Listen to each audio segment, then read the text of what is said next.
We've all fallen into boring routines. We just keep doing what has to get done. Isn't it time to escape the old routine and make time for yourself? Make time to go out with old friends. Make time to add excitement back into your life. Make time to feel like a winner again. Life is more fun when you live it. So what are you waiting for? Escape every day at Wind Creek Casino and on the Casinoverse app. Home of Southern Sports and Talk. Noonan, Sharpsburg, Franklin. The views and opinions of this show and program are not the views and opinions of this station, its management, or its clientele. It's now time for Tea Talks with your host, Margie Conway, in association with Connecting Hearts Network, connecting hearts of women to resources, inspiration, and one another. Sponsored by Pia Payne and Contour Mortgage, Warrior Defenders, Happy Life Nutrition, Killingsworth Realtor, and Family Patterns Matter. Now here's your host of Tea Talk, Margie Conway. Hi, I am Margie Conway, and this is the Connecting Hearts Network program. We're coming from the Creative Hearts Studio, and today I have some guests with me from Affinis Hospice. I have Charla Neely, who is the RN Clinical Supervisor, and Meredith Greer, who is the Volunteer Coordinator. I was introduced to Meredith about a week or so ago, and I thought this would be a good message and a good team to bring on, just to help, navigate some of those troubling times of lives that we have trouble navigating. So, good morning, ladies. How are you doing? Doing good. Good morning. Doing pretty all right, thanks. We're glad that you're here with us. We have a practice here when there's more than one of us. If one's talking and someone else feels like they want to, we just kind of raise our hand a little bit. That way we keep some order to it. So one of you step in and tell us about Affinis Hospice. Well, Affinis is a small hospice located here in Noonan, Georgia, but we have other offices throughout Georgia, Macon, Gray, Georgia, Barnesville.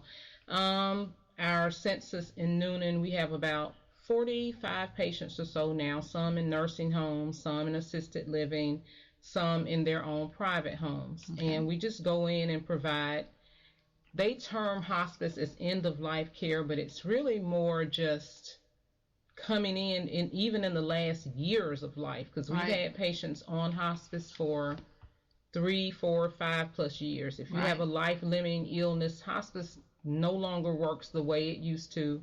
Somebody said, oh my God, such and such is on hospice, and you're like, they're going to die within like 3 days. It's so not like that now. Hospice affords families the ability to keep their loved one at home. Right. We send in a certified nursing assistant 5 days a week to bathe patients. We send in our licensed registered nurses 2 times a week to assess the patient's physical symptoms, pain, agitation, all those things. And then we have lovely people like Meredith who come in and volunteer their time by reading, singing, doing artwork, painting, nails, whatever that extra TLC is that patient and family might need at that time. She can also provide respite care. The caregiver needs to just say, I want to take a walk for 2 hours to get a break. Right. From that, then Meredith is able to do that. And we also add things like chaplain services, so their spiritual care is taken care of, even social needs like Meals on Wheels, helping to prepare things like advance directives and wills and pre-planning for funerals and all those sorts of things. So hospice is one of those things where it gets a bad rap, but it's really a beautiful and amazing thing to do if you find that your loved one or friend or someone needs it. Right. Well, I had an aunt whose heart was with seniors, and she was a senior caregiver the majority of her life, and she was so very good at it that she invited me in to try it at a transitional period, and I discovered very quickly it was not for me. It broke my heart to see seniors, a lot of them with memory problems where they were now versus then. So it takes a very special heart to be able to deal with people, and especially at the end of life. Yeah, it definitely, for me, when I felt like God was calling me to be a hospice nurse, I was like, God, you got to be kidding. No, I'm doing labor and delivery, beginning of life. Oh, wow. Like, no, we're not doing that. And God's like, you want to bet? Well, that's a big change too from the beginning to the ending of life. Yeah. Yeah, but watching my mother, she had a stroke, and she had some mild dementia, but that stroke sped up her dementia. Oh, absolutely. By 20 times. And my mom was a nurse, and she said, hey, before she got to her advanced stage of dementia, here's my advanced directives, and you're going to do this. And I'm like, Mom, you really should have my sister, who's 4 years older, and your oldest child to do this. She said, no, because every one of my children is going to act off emotion and heartbreak, and they're not going to do what I want. And you're going to do it, or I'm going to come back and haunt you.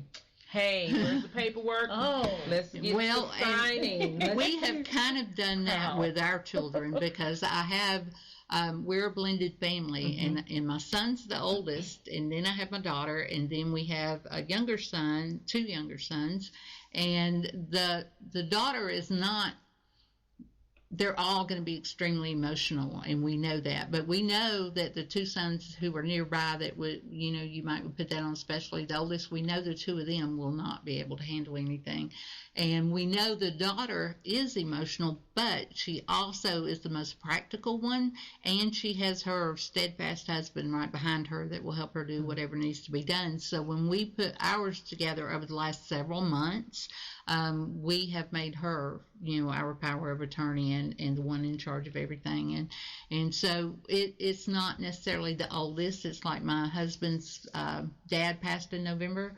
They made his youngest sister the I can't even think of the word now, but power of attorney. Well, she's the one handling the will. Executor, that's it. Yeah. I've been camping, guys. My brain's half asleep.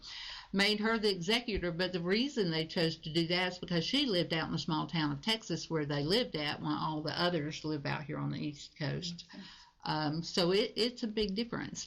All right, you mentioned that you used to be in labor and delivery, and through your mom, God called you to this. You want to tell us a little bit more about that journey? So I just, I'll be 54 in August. I finished nursing school at 50. Okay. So I kind of, while I was in nursing school, I used to just volunteer just to see, I don't know what kind of nurse I want to be. I've been in healthcare since I was probably 23 years old, nursing assistant, surgical tech, and I'm like, I love what I do. I can't see walking away from healthcare, so I might as well just take it to the next level.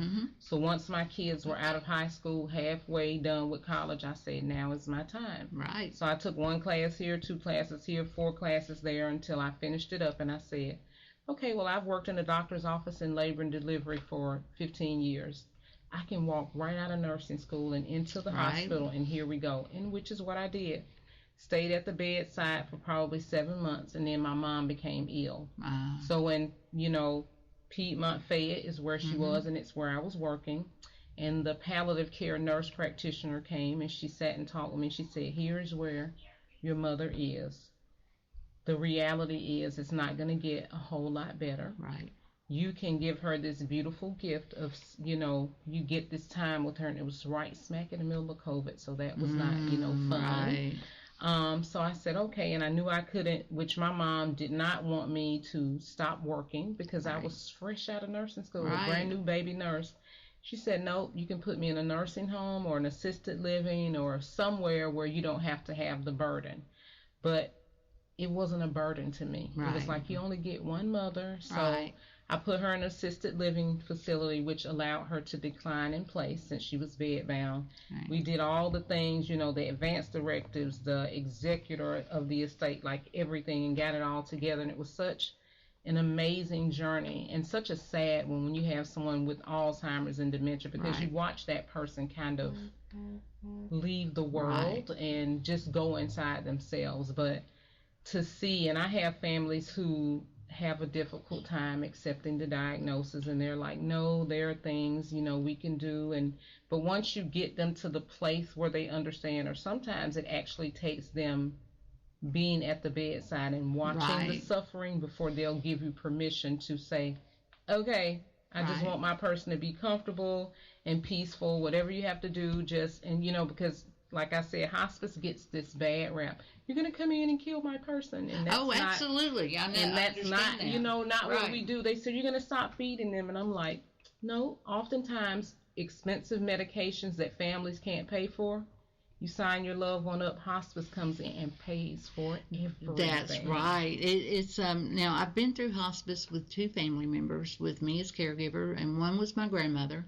She had advanced Alzheimer's. That was a struggle in itself because my dad was the only child, I was the only child. So there was me, and my dad was gone, and then there was her sister and her nieces and nephews who did not agree with anything that I chose to do.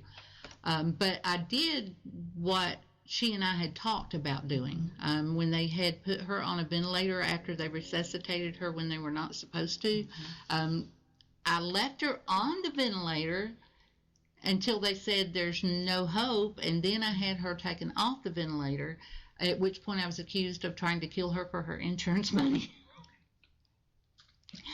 And with Alzheimer's, what had happened is she did have some insurance, but you know it goes down at 70 and down at 80. But she had many insurance offers that would come in the mail, and she had written my name on them, opened this immediately, and put them under her mattress. And then she had told them, I have this much in insurance, but really it was offers. She didn't. She had enough to bury her. That was it. But that was a very tough time for our family in there trying to take care of that. And she didn't have all of her things written down. It was just what we had talked about.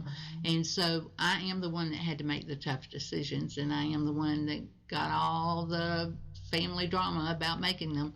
But I was at peace because I knew that's what she wanted. You know, all she wanted to do was, before she died, get back into her blue jeans. One day I broke both of our necks, but I got her in her blue jeans. Oh, that's funny. Okay, I like that. Yeah, and because that was my grandma. I mean, she was my rock growing up. So I took care of my grandma. But then I didn't think anything else about it for a little while. And my aunt, who was my other rock, was diagnosed with cancer. And my grandmother was in hospice. She was in a facility. I would see the hospice worker. This was 10, 12 years ago. I would see the hospice worker in passing, where they would come in and check and sit there while I went and ate lunch, because we were there and it was at the very end. But I remember the woman's compassion, and I stated to her, I don't know how you do this, because I was really struggling. And she stated to me that it was a privilege to be able to escort God's saints into their eternal rest. And I had never looked at it that way. Yeah. So therefore, my aunt became ill, and I became her caregiver because she never had children or anything. And we went through 4 rough years because she was one of these that took every treatment trying to. But after the first surgery, they said hospice. And she's like, no, because she thought, and that's when they educated me about it, but it took me several months to get her to come around. And so for 3 years, she was there on hospice, and I don't know what we would have done without them.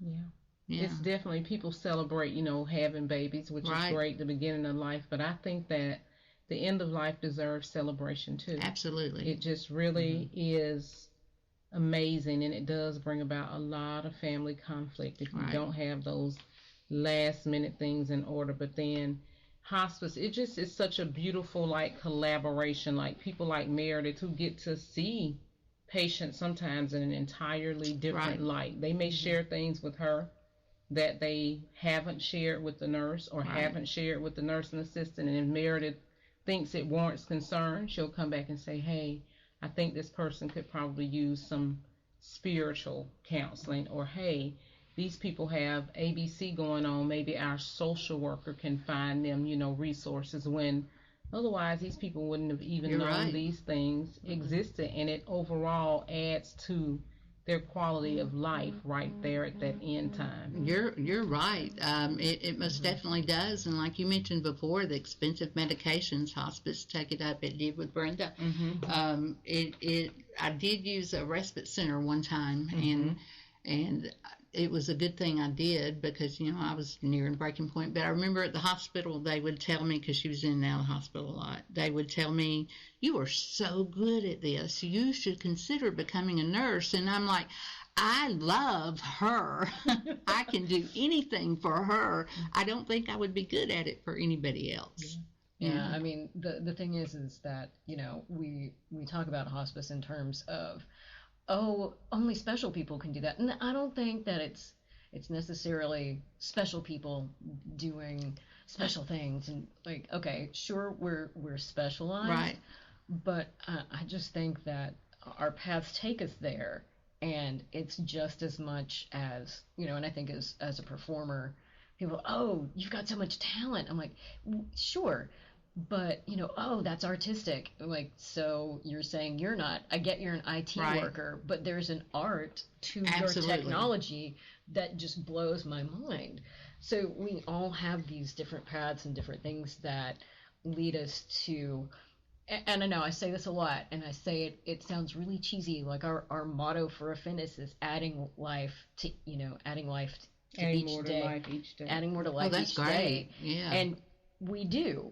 And I think it's not just an honor to do so, it's an absolute joy Right. to be able to bring other people joy at the end of their lives, like bringing someone balloons and a card for their birthday. And it's not just like the volunteer staff doing it, not just us, but it's also, the nurses sign it. And, Right. where when someone dies, we all sign the card that comes Right. from bereavement services. And I still, that's carried on yeah. till 13 months later, and then sometimes longer if they need Right. it. So we provide like a really amazing holistic care for everything that you need at the end of life, as if you're still really and truly living life. And that's what we try to do. Well, you bring a team of professionals that knows what to do and volunteers that comes in to enhance that person's life. I mean, that's kind of what we do here with the women that we serve, is we're trying to make sure every day that they have can add some more peace and joy to it, with what we do.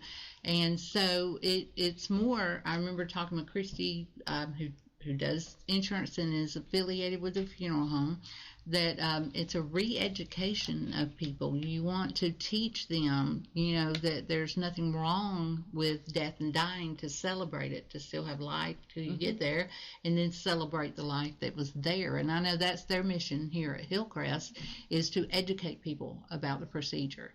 Now, I know that, Meredith, when we talked, you said you came to hospice through death doula training. Yes. Tell us a little bit about that. So, a friend of mine knew that I was very much about the end-of-life care and kind of tried it from so many different avenues that just didn't work. I thought, oh, well, maybe I'll be a funeral director. And I went to an open house for one of the big sort of corporation-y things. I'm like, oh, too corporate, too unfeeling. I'm Right. out. I'm out. And then a lot of times they're very familial, and they, no outsiders, nobody knew. I'm like, I'm weird. I can't. So I pride myself in being weird. So weird is a gift. Weird is good. Embrace it, yes. So I, thought, okay, well, I was working at a special effects shop, and I'm like, what if I just did mortuary makeup? And we had a funeral director that would come in, and we would chat about things. And then I would help some of the effects artists, like, so, hey, do you know, and I know this is probably a bit much for some folks, trigger warning, do you know what a body looks like after X hours or X days? What's the, I'm like, I think I do, but let's look that up. So, I would Google things, and I still don't, this is just not the right thing. Right. And so a friend of mine said, hey, so we're doing this nonprofit thing. Do you want to, how do you feel about going to mortuary school? How do you feel about that? I'm like, no, that's just too corporate. And then she's my best friend, so she knows me incredibly well. How do you feel about death doula school? And I was like, oh, because another friend, I had watched his journey Right. through death doula school. I'm like, maybe this is it. And she goes, do a little research, get back to me. And I'm like, oh, I love research. Let me just go down this rabbit hole. And I went down the rabbit hole, and there's an amazing school called Going with Grace that's headed up by this incredible Black woman who is a lawyer. Her name is Elua Arthur, and she's my idol, and just she's amazing. And she created this course after going to death doula school, and this school, which is such a community, after you graduate, while you're a student, they have a Facebook group, and it's a continual learning process. So I got the first scholarship from my friend's organization to do that. She's like, okay, now run with it for our community. And I'm like, yes. Oh, I need 10 hours of hospice volunteer work. Where shall I go? Oh, look, one of my friends, Caleb, is a CNA. Yeah. And Caleb's like, come down to Noonan to do your work. I'm like, go to Noonan to do my work. You will love our staff. I will love your staff. Coming. And then I started doing it and like kept on going for over a year. And then the job came open and I'm like, but I love it here. So I just threw my hat in the ring, and here I am working with the amazing Charla and the rest of our family team. Well, and Meredith is one that makes me wish we were doing video, because she mentioned that she was a performer, and she is very expressive and entertaining to listen to. So I wished we did video, but the best I can give you at this point is we will take a picture afterwards and post it for you. You mentioned it. I've only been aware of Death Doula for the last year through someone else I know. I'd never even heard of it. Now, a birth doula helps them get ready for the baby to be born. Right, and everybody knows what that is. Death doula it's not new. No, it's not really new. There are so many cultures that have had people usher folks or walk with folks, like, through the dying process and death and then after, but they're also there for the family. And it's not a lot of people think it's just sitting at the bedside with the dying person, but you're not. What you're doing is you're kind of a guide for that person and their family, and it kind of goes hand in hand with my hospice work. So what you're doing is that you're guiding this person through all of the processes. You're not an attorney, but you're giving them all of these resources. So you're like a little bit of a social worker, you're a little bit of a volunteer coordinator, you're a little bit of this, you're a little bit of that. And you bring all these things together and you help guide, those people toward the end of their life. Most people, like they do with hospice, call us at the last minute and like, oh my gosh, they're on their deathbed. It's like, okay, before we, have everything go squirrely, what we're going to do is we're going to take a breath. You're just going to sit for a minute. You don't have to rush. Just, here's what you need to do. Here's the paperwork. Do you have a pulse form? Do you have an advanced care directive? Do you have a living will? Do you have a trust? What are the things that you need? And can we go ahead and do this ahead of time? I would love to do this with hospice for people to go, hey, why don't we just go check out a facility? Why don't we just go check out, a facility that has hospice care? Why don't we just go and see, one of the, the hospice folks or groups that go, and businesses that go into these long-term care facilities and check them out before we have to make these decisions. Absolutely, and I'm a big advocate for doing it before you have to make the decision, because of dealing with my grandmothers that way. When my aunts came up, I sit my aunt and my mom down, and I said, these are advanced care directives, and these are end-of-life forms, and we will sit here and go through these forms. And they were like, oh, no, I don't even want to think of that. But I knew from going through the process myself that it would be easier on me and them and take some of the stress out if we already had it down. Yeah. You'd be surprised how many families, and it's so unfortunate, or people who say, oh, no, we're not going to do hospice. We've heard such bad things, and then in the end, when they're at a nursing home or at home and they're watching their person have all this pain or all this agitation and all the suffering that can come with end of life just from the body's systems actually shutting down, then they want to call us in, at the last minute, and it's like, and this could be a family we've been trying to just work with for months on end, and they're like, no, we're going, and then at the end they're like, can you help us now? And it's like, it's not a whole lot we can do now, because we need time to order medication. We need time to get all these things in place. So the hospice is definitely something, if you have heart disease, there's going to be a point, more than likely you're going to die with that heart disease. It's going to progress.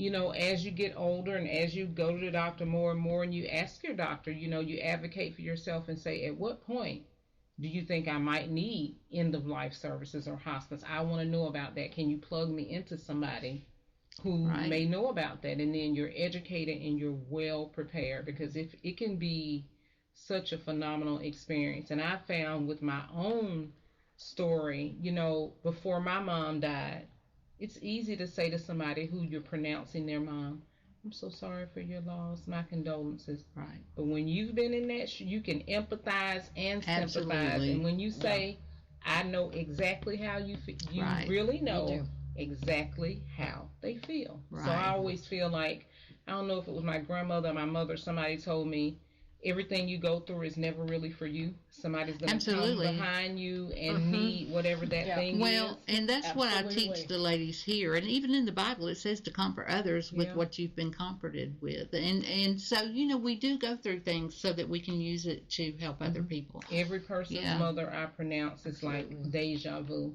It brings me back to, being at the bedside. So I am able to share those very real experiences with them, and when they see that you can relate, they kind of let their guard down, and you're able to help them get to a place where they may not have otherwise gotten to. So it's, for me, it has been, when they say God knows what's best for you, I'm like, Lord, you nailed it this time, because it really, I have not done anything that has been so rewarding. And you know how I see obituaries and it has the year of birth and the year of death at the end, and that dash in between. I want my dash to mean something. Right. So for me, hospice nursing makes my dash mean something. And that's good, because when you have found your purpose through the journey that you've had, it makes a huge difference. And I want to applaud you on behalf of women for going back after your kids were gone and getting your degree and pursuing what your passion was. 8 years. It is hard. It is hard. But I would do it to end up where I am now. So few people live their life walking in something they absolutely love to do. Right. A lot of people will say, I hate my job, but I do it because of the money or the convenience or the benefits or the whatever. And then you end up dying with so much purpose in you. I tell my husband, I've been married, I think 3 months now? Yeah. 4 months? Yeah. I don't know.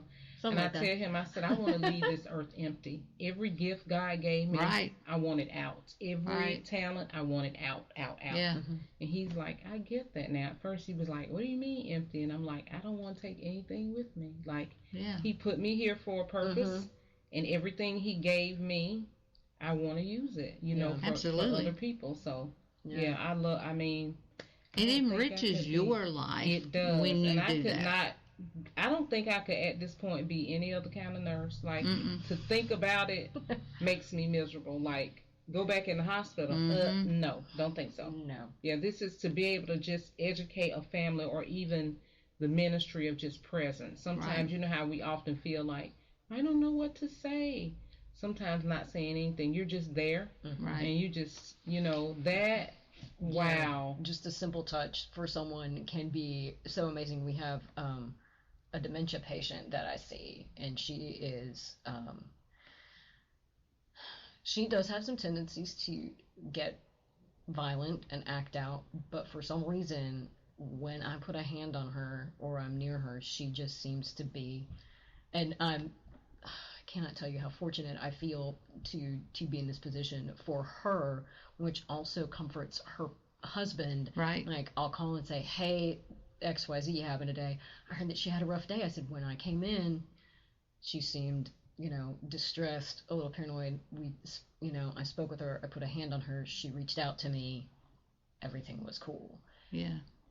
It does mean a lot. Being able to, especially with someone having that degree of paranoia, that degree of dementia, I'm like, wow, okay.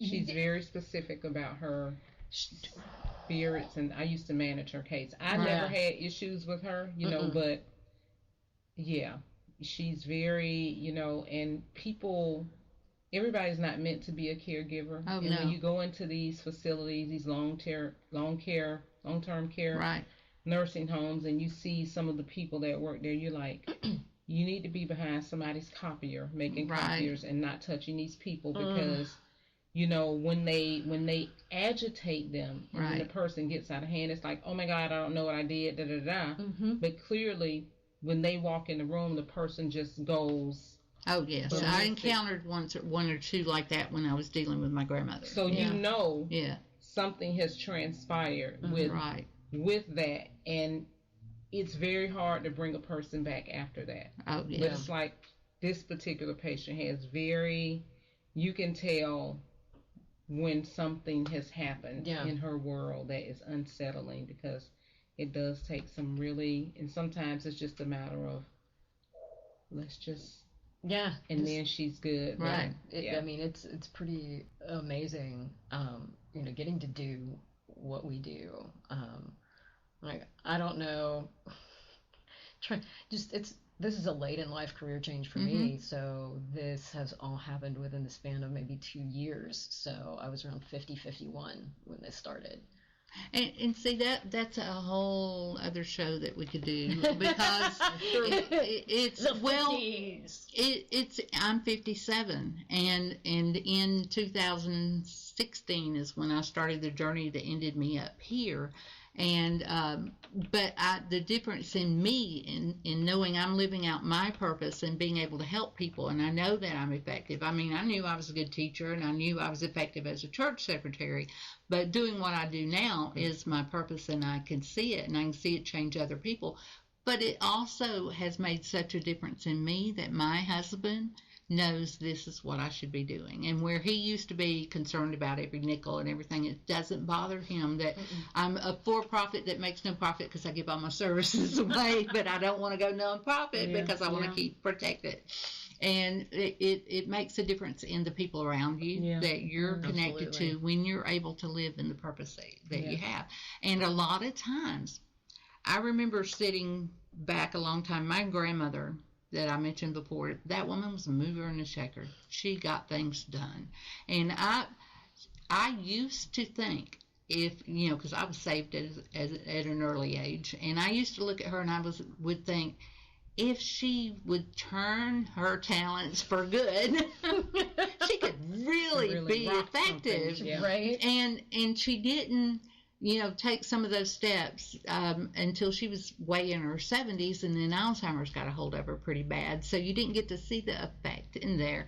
But I was talking actually with my pastor last week, and I was like, I know I was effective at those things, but it took me to the point I was at when I was 51, 52, that I was ready to be healed and to be moved and to move to another state of being. I have all kinds of women that come in here, they're in their 50s or they're in their early 60s, and they're like, I'm in a different life stage and my life is changing and I didn't expect this. Yeah. So even us in our 50s can make a change for good and get a lot accomplished and do a lot. And when you start studying, it's actually when you get to our point that we do start becoming more effective. And I think maybe, we learn more, we have experience behind us, we trust a little bit more, and we are a little more sure of the path we're on than we were back then. So it makes a huge difference when you do that change. Yeah, I find our discernment is very keen. Yes. 50, some kind of light, 40 a light bulb comes on, but boy, the floodlights come on at 50. That's true. It's like things are just illuminated, way sooner if something's for you, right, than having to say, I need to think about this for a couple of weeks. No, it's usually within the first 30 seconds. Hey, this ain't gonna work. Like, it's just not. So 50 for me is a beautiful space to be in. It's like, and I'd always said, Lord, I want my latter days to be my better days, and He has so faithfully answered that prayer. I mean, I have a beautiful marriage, an amazing husband, work that I just don't know how to cut off. Yeah. I don't. I talk but to at families, some point when you get to that work, it's your life, it's who you are. You don't really have to cut it off. Yeah. And it just, my husband's like, God, babe, you never. And I said, yeah, this is just who I am. He said, yeah, that's who I married. He's like, it's 10:40 at night. I'm like, well, your pain doesn't know a time. Like, it just doesn't. I said, from having, he lost his mother, I think 8 months before I lost mine. So I said, pain has no time. It can be 3 o'clock in the morning when the phone calls and the text messages stop and all the hams and the fried chicken and the macaroni and cheese from the repast and nosy onlookers, who, the whisperers, how'd she die, how'd this happen, what did you know, all those things. Right. When all of the noise is gone and you're left with your thoughts and your memories, those are some of the hardest times. And so I say to my patients, they feel like, oh my God, when my person's gone, that means that I have to like stop reaching out to you. And I have people who, oh my God, from like 6 years ago are still, when I was volunteering, still calling and texting saying, hey, how are you? And are you fine? You know, you become an important person in their life. You were there during one of the toughest things that they've gone through. So of course there's going to be an attachment in there. It's like I said, you know, going through hospice with my Aunt Brenda as opposed to the way it was with my grandmother was just a totally different experience. And she would not have been able to experience as well as she had and done as well as she had without it. But I would not have been, because I'm not an emotional person. I never really have been sentimental emotional. And I think God made me that way for my own survival with things I've been through, but it's with her I was, because she meant so much to me and I didn't know how to let go of her. I mean, she was the one person in our family when she passed, we couldn't even mention her name for months or all of us would cry. And so having that person reach out to us and being able to call and talk to somebody, you know, that had been there meant an awful lot. And for me, our work is really pivotal, especially the team effort of it when we get, and it's very few and far between, with patients who their family or their adult children say, you only have to call me to update about my family member once they're gone. So you put them in this nursing home and they're here looking at these four walls, you know, all day long, and then the nursing center may call Affinis and say, we have a patient who's declining, we want to, you know, refer them for hospice services. We've already talked to their son or daughter. They're like, whatever, send them the paperwork and they'll sign it. And so we'll reach out, we'll talk to them. And a lot of times they're like, yeah, just send me the paperwork. They sign it and they're like, hey, don't call me unless, you know, so it allows us to go in and like be their family. Right, because there's so many that need it.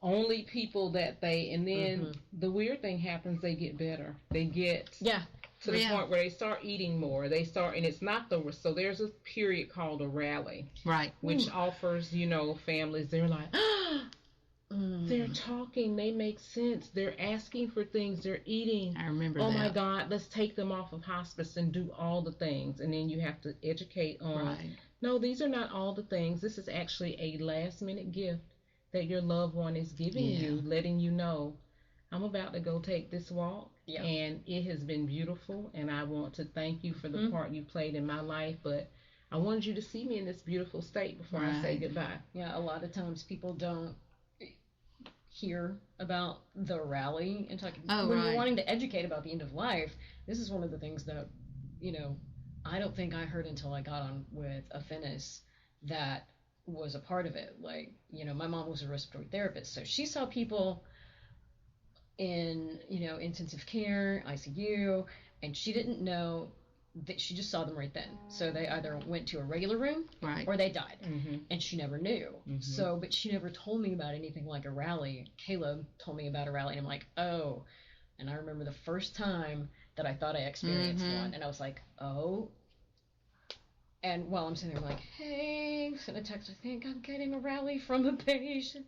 He's like, just go with it. Yeah. Like, and a rally, you know, it can last anywhere from 2 hours to 2 weeks. You know, it's amazing. But for the people who get, it's not a rally and they're just, I'm better because I feel somebody cares about me. I've decided I'm going to eat where I haven't eaten in 7 days. I've decided I'm going to drink water. I've decided I'm going to draw and color and read and do all the things. But then you say to them, hey, you know, your hospice care works so well.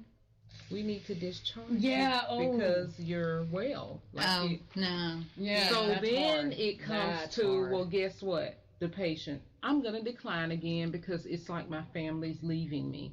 So they make a conscious effort to decline to the point where they're smart enough to stay at a certain level of decline. And these are the people who stay on for years and years and years because they're bad enough to be appropriate, but well enough to not journey to the next until they've played the game for so long that their body is like, we're not playing this game anymore. We're going to really decline. But it's so sad when, you get those instances where you're actually, it's sad and it's a happy, because we can come in and be, even, with the chaplain who this person may not have known, the Lord. He can come in and say, well, do you know, he can witness to them and help them find the spiritual level of themselves. And then if there are social needs, like when these people leave their families and say, don't call me until they die, they often leave them with no clothes, no socks, no nothing. So our social worker can go, to community agencies and say, I got this person, we need these clothes, we need ABC. And then, of course, Affinis provides, diapers, briefs, wipes, shampoo, like all of the essential things, and even the clothing. And so this person, I got somebody who cares about me. This is great. And we're able to add to that quality of life again. So hospice is so different than what it used to be. Yes, it is. So different. So I'm glad that I made the decision to, after the Lord told me I was going to do it, be a hospice nurse. It's been the best thing, I have to say. I can't imagine doing anything else. And I'm sure with that on your heart, the way that is, you make a huge difference in the lives of people. Oh, when I go on visits, I hear about Charla, and I wish she'd come back. Oh, yeah. Well, I mean, that's kind of the thing. Like, Charla's moving up into clinical supervisor is not always able to go out as often. So you have to see everybody in that position. So that's very challenging. It's really challenging. So you don't always get to see the people that you were taking care of, in a more regular rotation, like just as being an RN. So I get the occasion, please tell Charla we said hi, we met. It's like, okay, don't worry, I will pass on that message.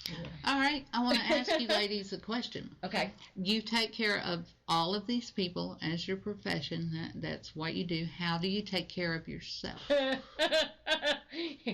Failure. Compassion fatigue. How do you take care of yourself? That is one thing that I am learning myself. We have to. If we're feeding others, we have to be fed. We have to take care of ourselves. We have to be nurtured to be able to nurture others. I would say that a lot of, for me, I can't say for Charla or anybody else, like the ability to bring someone a moment of joy, that actually circles back and gives me so much. It's like, it just replenishes. Like, I made so-and-so laugh a couple times today. Goal! I'm on up for the rest of the day because just being able to give someone that joy, and you were somehow allowed to do that by the family. Just, that's kind of what brings it back, like we did this party and for them, and they loved the balloons and the things, and you sang this little song and they did the stuff, and that's what kind of charges me back. But I guess for other things, my end of paperwork is what's really tiring. Having to do all this and go home and fuss about the paperwork. And I guess really that's like being able to go out and dance and talk with certain people about what you do with other caregivers, like within the community that you're in. You get them. I'll come over and sit in Charla's office and go, can I vent for a minute? And then that's just, Oh, yeah. And even our admin assistant, Nakia, is just, we're lucky that we have such a great family team that we can talk with each other and provide that momentary respite and care within that. And then I think we just have our own little communities and bubbles where we can just kind of. For me, I learned late on that you can't pour from an empty cup. So my relief, I love music. Music on the way. I live an hour and 20 minutes away one way. I live in Covington. So music on the way, audio books to just kind of help me kind of take a deep breath. Right. And writing, I journal. That's good.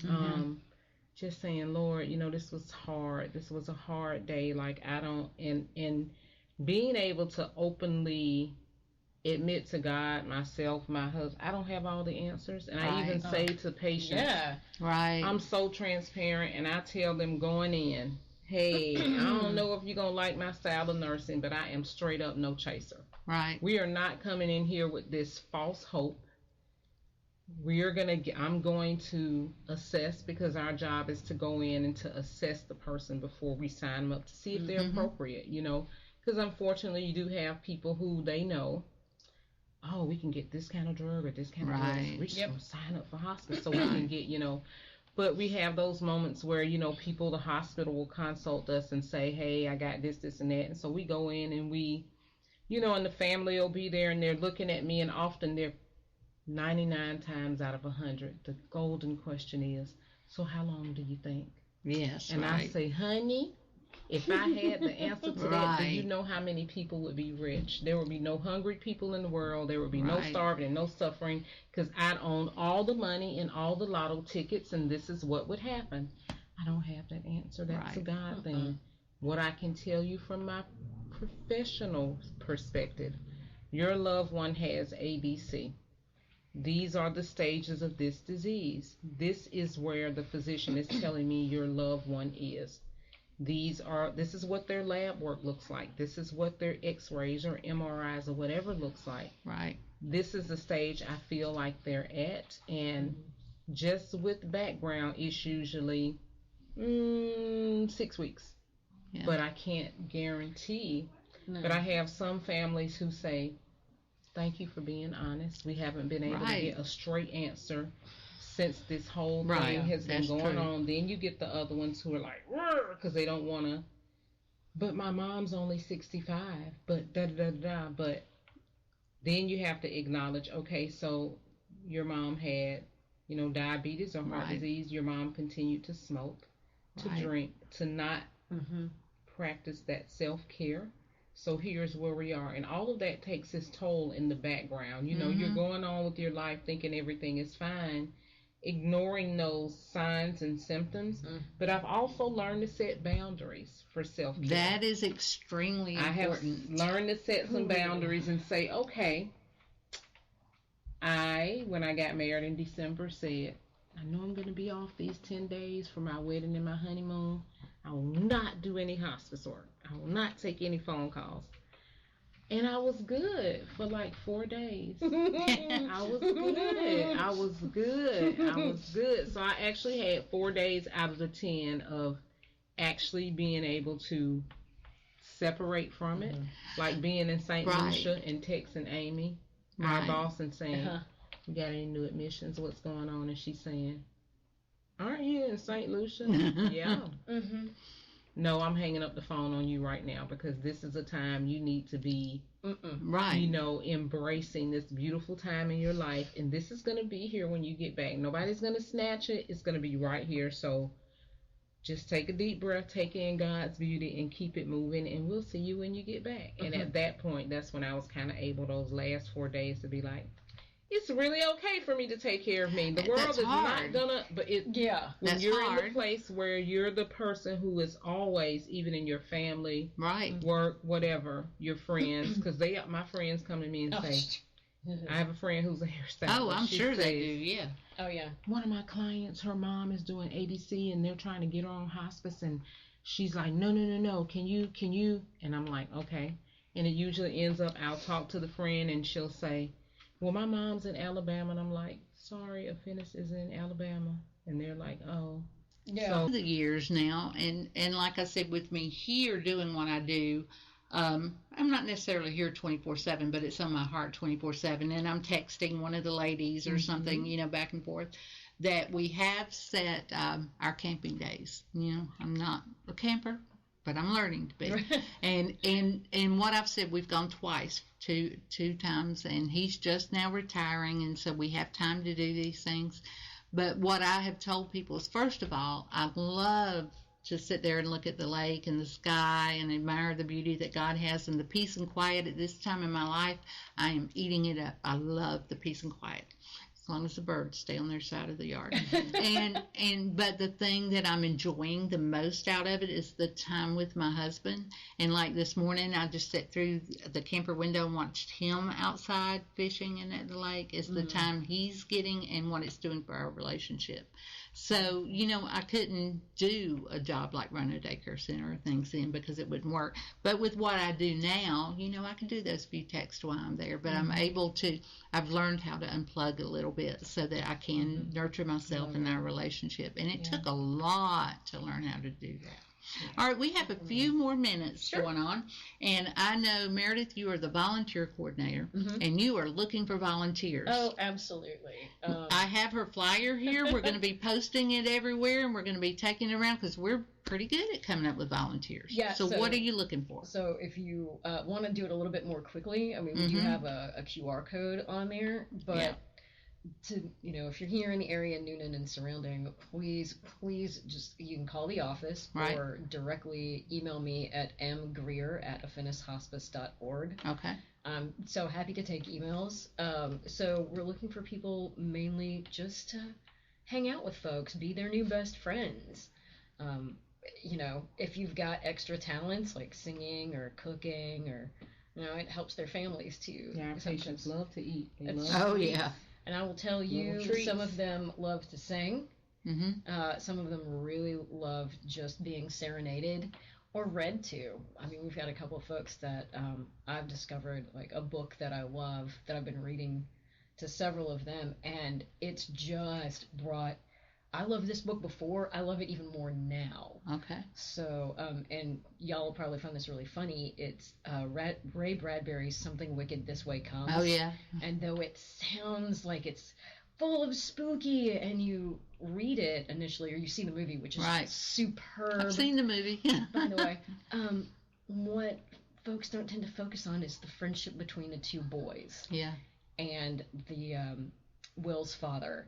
So the relationship between Will and Jim, I think that's what everybody focuses on, and what Will thinks about his dad and his parents. It's that the love in that book is just so amazing, and I think that's really the whole point of the book.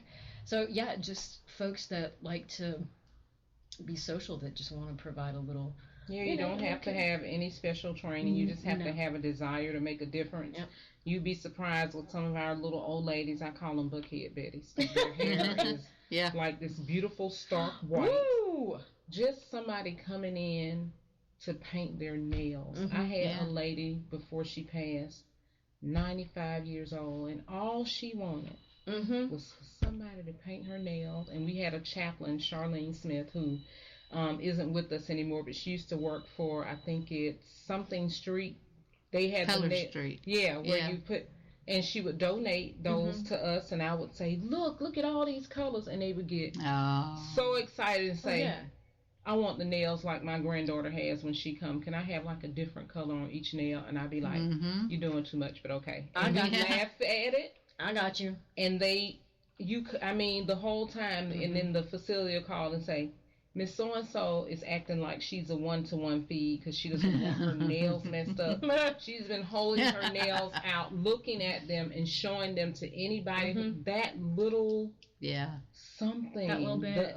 Well, I told you my grandmother wanted her blue jeans on. Yeah. So, it's just, the little things. And for the women, that dignity, at the end of life, when somebody just braid my hair, or even the things I used to do in the field was, and I tell my CNAs, can you tell me what time you're going to see Miss So-and-so? We're going to give her a little mini spa day. And go in there with the Bath and Body Works stuff, and they would just take them, instead of the hospital or facility gown, actually take them a gown from Dollar General. It might be $8, but it might be pink with big busy flowers. Hey, it's different than that plain old and you put that on them.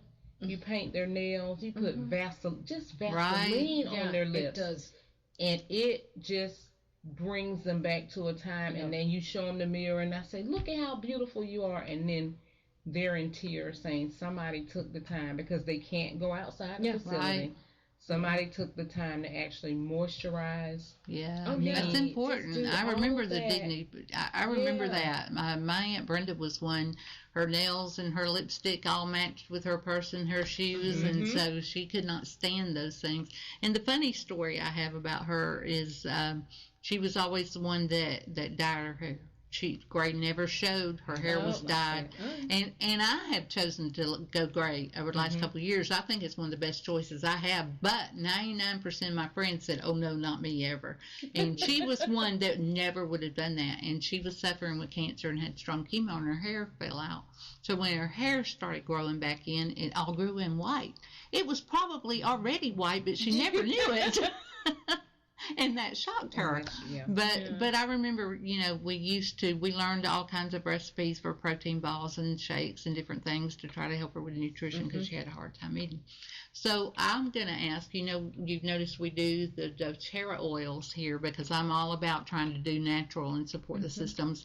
If I have people come in and we make like little size small sugar scrubs and lotions and things like that to donate to you guys, would that be helpful? Oh, yeah, shoot, definitely. I know women that will come in and help put that stuff together. And I'm telling you, I'm talking about when this 95-year-old lady, I got in my car and cried because I'm thinking I'm just going in here doing this little bitty something, and she loved to, she had dementia. Yeah. Well, she had COVID respiratory failure, but then when we started coming in and she got stable, and Jesus loved me repeatedly. Like we had to sing that 10 times before I could get anything out of her. But after that, she would just be like, I remember time when I used to get my nails done every week faithfully, get my hair done. And I was like, I could paint your nails for you. And she said, would you? Yeah. Right. And I came in the next day and I said, how about we do like a little mini spa day? Yeah. Right. That changed her whole... Yeah. Well, we can easily get that together That would to be provide fantastic. some things. There was one of the patients recently that I see weekly. They had like whacked their nails down and they were uneven, and she had And like that little hurts edges. them, yeah. She's usually That's dangerous. She's usually agitated and kind of up and having some hallucinations. So when I sat down on the bed next to her and I just started knocking the edges off, all of a sudden Calm down. she calmed down and she leaned on my back and kind of started to nap. And I'm like, this is why I do. This is why I do what I do. So she can have this moment of peace where she can just rest. Right. Because in that dying process, that takes so much out of a body. Right. Like, people don't think about that, dying is draining the body of its energy and everything. For months. For people who are on service for months. For months. Their body, you have to be mindful that they're like, oh, the person's mean, you get, and I'm like, no, they're not mean. You have to put yourself in their shoes. I just think the golden rule applies for everything. If you treat people like you want to be treated, it'll all be fine. Put yourself in that person's shoes. They're afraid. Right. Afraid of the unknown. Like, most people are. They're like, I don't know I don't know what's on the other side, what's going to happen next week, next year, in the next hour, I don't know. Right. Even if your faith is strong. But I remember Amy said something about, well, we're not doing like we did, and I was like, it's because I'm trying to wait until I can pull my own weight and do things and do my part of it. Yeah. And it's like my daughter and I were talking last night, and I'm like, I was not letting anybody touch my feet, but I'm so looking forward to a pedicure. I can't stand it. That's my other self-care thing for me. If I can just get me a pedicure. So that we can take care of others. But when you go into hospice, there's more education. People need to learn more about what hospice is. Definitely. And it's basically giving you a team to help you when you are at a certain point in life, not 2 weeks from dying, but you are where you could use some extra support and help in life. Perfect. Absolutely. Yeah. Love it. Thank you for having us. Well, I am very happy to have you, and I know you're going to be doing things with Christy and them, so I'm sure we're going to have you back on. I'm going to put the contact numbers and everything for these ladies on there, and if you would like to volunteer, They would love to have you, and we can always hook you up through here because we love to find people that want to do something. I really believe that when we volunteer, that helps bring us out of ourselves, Absolutely. which a lot of the ladies we encounter need to do. So it's good to have another outlet to send them where I would trust. So thank you so much for coming in. Appreciate You have been tuned in to Heart to Heart Radio, presented by Connecting Hearts Network, connecting women to resources and one another. Located at 3 Bullsboro Drive here in Noonan. Tune in next week for another episode of Heart to Heart Radio with Margie Conway. WQEE 99.1 FM. You will fail. So what? Everybody does. But your gym, your watch, your yoga pants, they pretend you won't. So when you miss a day, eat the pancakes. Give up on a workout? You failed? Seriously, what the hell? We're Body. We've been a part of that too, but not anymore. At Body, we're rejecting perfection and embracing reality. Not in a Pizza Monday kind of way, in a loving your whole life kind of way. In a, this workout is fun and it's okay if I take a week off kind of way. In an, I'm eating healthy and it's okay if I indulge kind of way. In a, I like myself no matter what kind of way. Yeah, you will fail. We all will. But we're not going to let that be the end. You see that? We're already making progress. So let's keep going. We are Body. Start your free trial at body.com. That's BODI.com.